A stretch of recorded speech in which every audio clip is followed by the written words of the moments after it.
Sir, you have no authority for what you're about to state because what you're about to state is incorrect. That's not the way it works. You don't get to make the rules. I'm not. I'm ordering a competency. It's against my religion to adhere or to assimilate to any statutory. As it stands right now, this proceeding is not on indigenous land. Well, that's a matter of perspective, sir. It is, and the only perspective that's going to matter on that is mine. Young man, you're going to figure out something. We're playing by my rules, not yours. So you do not say anything because you're going to figure that out real soon. I said you can go. All right, everyone. Today's case is a tense one. We're looking at a courtroom exchange between Judge Simpson and a man who identifies as a so-called sovereign citizen. From the very start, it's clear this individual is determined to challenge every rule and procedure, using all the usual arguments common in these types of encounters. Unfortunately for him, none of them hold up under the judge's firm and patient responses. As the hearing continues, you can see him scrambling for ways to avoid responsibility, trying one claim after another. Judge Simpson, however, stays composed and completely in control, making it clear that the law isn't something to negotiate. The discussion grows intense, revealing just how far some people will go to resist basic legal authority. While you're watching, think about this. Is the man truly convinced by what he's saying, or is he simply putting on an act to avoid the consequences? Either way, what unfolds is a fascinating look at how logic, patience, and steady judgment always win out over confusion and defiance. Let's take a closer look at how it all began. I am Tariq Samara Tariq the executor of the Tariq Samara Tariq Living Trust and the registered owner of the Tariq Samara Tariq Ex Relatione Kingdom Wilson Estate. Right. So you are appearing here without an attorney. I do have to advise you that you are charged with the offense of fleeing and eluding in the third degree under the Motor Vehicle Code. That is a felony punishable by up to 5 years incarceration and or a $1,000 fine plus court costs. Additionally, the Secretary of State could suspend your driving privileges for up to a year. Do you understand that, sir? I comprehend. Do you understand? I comprehend, yes. The court has to further advise you that if you wish to be represented by counsel, the court would ensure that counsel would be appointed to represent you in this matter, and that you would have counsel if you could not afford to hire counsel yourself. I also wish to advise you that the court would be treating you the same as it would the people in this case. There are certain dangers to representing yourself in this matter, in that you will be required to abide by the Michigan court rules, the Michigan rules of evidence, and all of the cases and statutory requirements. You understand that? I do not. You do not. What is it about that you do not understand? It's against my religion to adhere or to assimilate to any statutory. Sir, I'm not asking anything about your religion. It is irrelevant to me.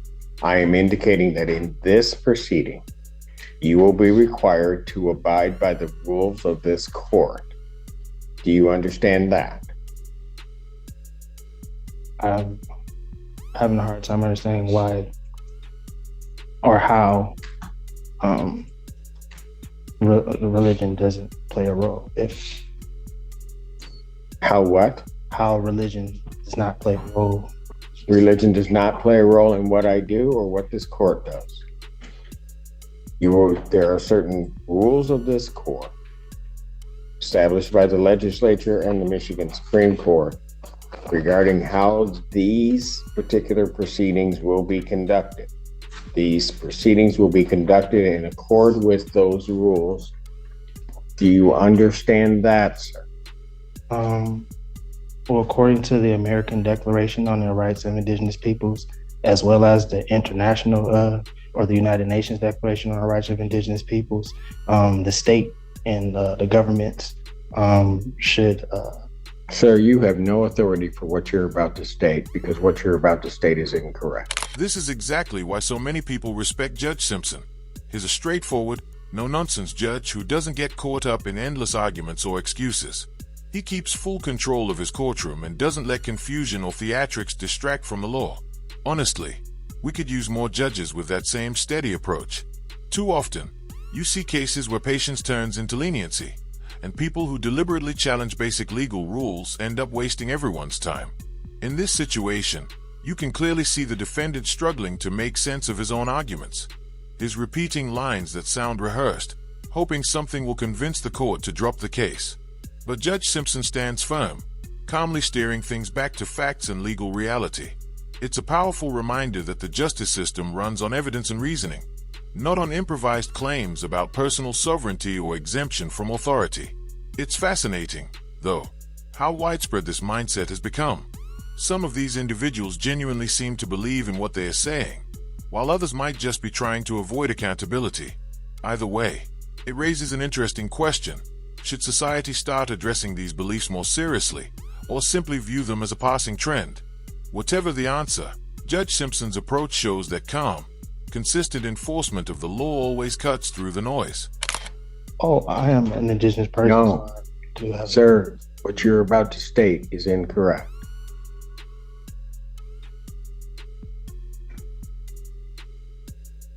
Well, If you were on indigenous lands, if that's where you're going, then maybe you might be right. As it stands right now, this proceeding is not on indigenous land. well, that's a matter of perspective, sir. It is, and the only perspective that's going to matter on that is mine. We are not on indigenous lands, subject to indigenous or tribal rules. Is there You a are law? subject to the rules of the Michigan Supreme Court as they are promulgated, both in terms of procedure and evidence. Do you understand that that's what's happening, sir? I do not. What is it that you do not understand? I don't understand. Because I'm going to tell you something, sir. If you are unable to establish or understand what I'm saying, and go through this with you again, I have to assume that there may be some reason why you don't understand. This court will take precautions to protect your rights, and I will be sending you for a competency evaluation to make sure that you are competent to stand trial and to stand in these proceedings. Well, I would agree to a competency if the prosecution, as well as the court and the officers, agree to take a competency. That's not the way it works. You don't get to make the rules. I'm not. I'm ordering a competency. I'm not making. Defendant is ordered for a forensic evaluation. I will set a competency hearing in this matter for July 25th, 2024. At what time? At 9 a.m. Now, sir, I'm going to ask you this Yes, sir. because it's going to depend on where you may be staying for a period of time.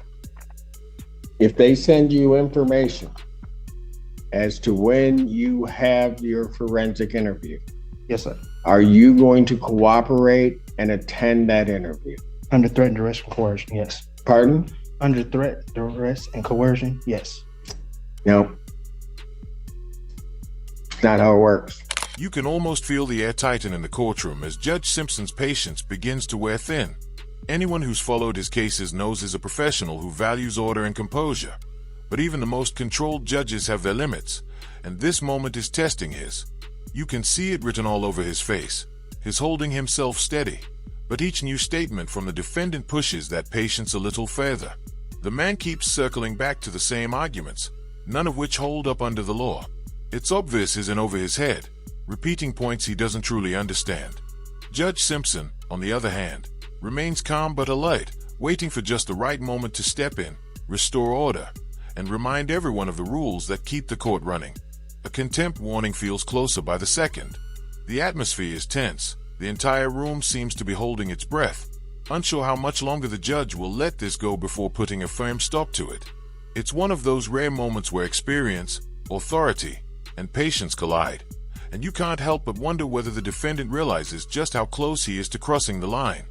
I'm asking you, are you voluntarily going to cooperate? I say yes. Pardon? I mean, yeah. I mean, is this